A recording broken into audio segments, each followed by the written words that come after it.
मंदिर में शराब की बोतल, मंदिर के पास शौचालय। ये तस्वीरें देखकर आज हर आस्तिक का मन आक्रोशित होगा। ये पाप उन लोगों ने किया है जिन्हें अच्छी तरह मालूम है कि पूजा के लिए पवित्रता कितनी जरूरी है। इसलिए आज हर सनातन धर्मी का यही सवाल है कि सद्भाव की बात करने वाले धार्मिक स्वतंत्रता के चैंपियन इन कट्टरपंथियों से सवाल क्यों नहीं पूछते? उन्हें क्यों नहीं समझाते कि दूसरों के धर्म की पवित्रता भी उतनी ही महत्वपूर्ण है जितना इनके लिए है?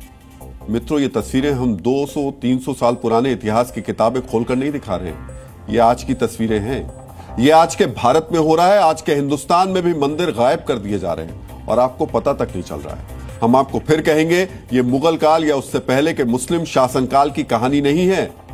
महर में जो हुआ है वो पिछले चंद सालों में हुआ है और ऐसी सरकारों के रहते हुआ है जिन्हें हिंदू हितैषी कहा जाता है।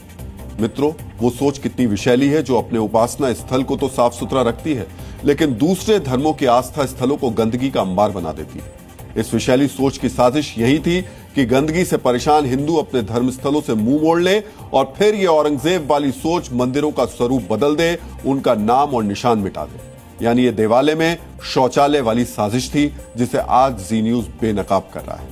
बेशक औरंगजेब को इतिहास में दफन हुए 300 साल से ज्यादा का समय हो चुका है, लेकिन उसकी हिंदू विरोधी सोच आज भी महर के धार्मिक उन्मादियों की सोच में जिंदा है। मित्रों, इतिहासकार सतीश चंद्र और आर्कियोलॉजिकल रिसर्च बताती है कि औरंगजेब ने सैकड़ों मंदिरों को ध्वस्त कराया, हालांकि मंदिरों की संख्या पर सहमति नहीं है। ठीक वैसे ही महर में कट्टरपंथियों ने हिंदू मंदिरों को ध्वस्त कर दिया। अमेरिकी इतिहासकार ऑड्री टुश्के ने कहा है कि औरंगजेब ने सैकड़ों मंदिरों को तोड़ा। महर के कट्टरपंथियों ने भी ठीक वैसा ही किया।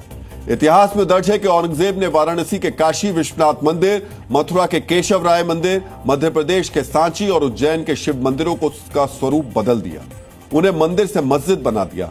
महर में कट्टरपंथी भी मंदिरों का स्वरूप बदलने की यही साजिश रच रहे थे। कट्टरपंथियों को मालूम था कि वो ताकत से मंदिरों का स्वरूप नहीं बदल सकेंगे, इसलिए उन्होंने ये शातिराना साजिश रची। उन्होंने पहले अपनी बस्ती बनाई, फिर देव प्रतिमाओं को खंडित किया, फिर मंदिरों पर धीरे धीरे कब्जा करने की साजिश शुरू हुई। मित्रों, ये तस्वीर देखिए। दीवार बनाकर मंदिर को घर का हिस्सा बना लिया गया। आज हम आपको ये तस्वीर दिखा रहे हैं। अगर अभी एक्शन नहीं हुआ, प्रशासन नहीं जागा, तो पता नहीं अगले कुछ सालों में यह मंदिर अपने असली स्वरूप में रहेगा भी कि नहीं। प्रशासन की चुप्पी, सिस्टम की अनदेखी ने ऐसा इकोसिस्टम बना दिया है जो मंदिरों की पवित्रता पर चोट पहुंचा रहा है। मंदिरों से मूर्तियां गायब कर दी गई, चोरी करके या कि कहीं भी अपना घर बनाने के लिए, अवैध कब्जा करने के लिए यहाँ से मूर्तियों को फेंक दिया गया। समुदाय विशेष के लोग हैं, इन्होंने फेंका। कट्टरपंथी लोग, जिहादी मानसिकता, जैसे औरंगजेब बाबर वो काम करता था, ऐसे हमारी मूर्तियों को खंडित करने का काम किया जा रहा है। जिहादी मानसिकता के जो लोग हैं ये हमारे धार्मिक केंद्रों को चिन्हित करते हैं, यहाँ पे तोड़ फोड़ करते हैं ताकि उन्माद बढ़े। मंदिर से पूरी मूर्ति हटा देते हैं, अपना अपना शासन जमाते हैं, मतलब कि जैसे मुसलमान भाई। शासन कुछ अनुशासन बस दे रहा है और कुछ नहीं कर रहा है। मित्रों, जो महर में हो रहा है वो सनातन धर्मियों के साथ पहली बार नहीं हुआ है। यही पाकिस्तान में हो चुका है, यही बांग्लादेश में हो चुका है, यही अफगानिस्तान में हो चुका है। हम यहां आपको बताना चाहेंगे कि रिपोर्ट के मुताबिक 1947 में आजादी के समय पाकिस्तान में कुल 428 मंदिर थे। महर में तालाब किनारे 20 से ज्यादा मंदिर थे। पाकिस्तान में 428 में से 410 मंदिर अब नहीं है। महर में भी कई मंदिर गायब हो चुके हैं।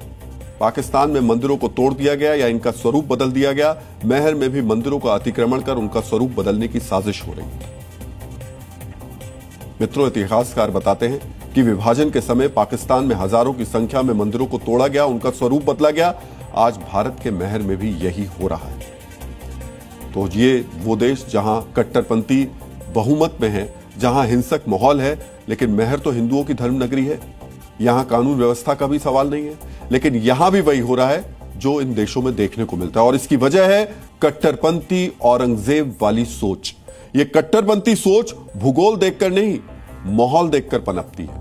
कट्टरपंथी सोच को जहां भी अपने अनुसार माहौल मिलता है वो अपना असर दिखाने लगती है। बेशक महर में इस सोच वालों की संख्या गिनती के मामले में अल्पसंख्यक वाली है, लेकिन इस कट्टरपंथी सोच ने बहुसंख्यकों को भयभीत कर दिया है।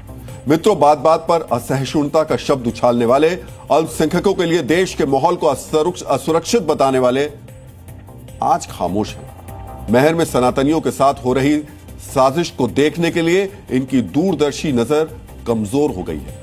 आप जानते हैं कि ऐसा क्यों हो रहा है? ऐसा इसलिए हो रहा है क्योंकि यहां पीड़ित सनातनी हैं। आज हम अपने विश्लेषण से ऐसे लोगों की आंख खोलना चाहते हैं, लेकिन हम बताएंगे तब भी ये सुनेंगे नहीं, समझेंगे नहीं।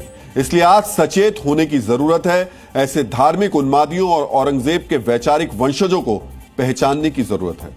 जरूरी है कि उनके अपराध को सामने लाया जाए और सनातन की विरासत को बचाया जाए। जी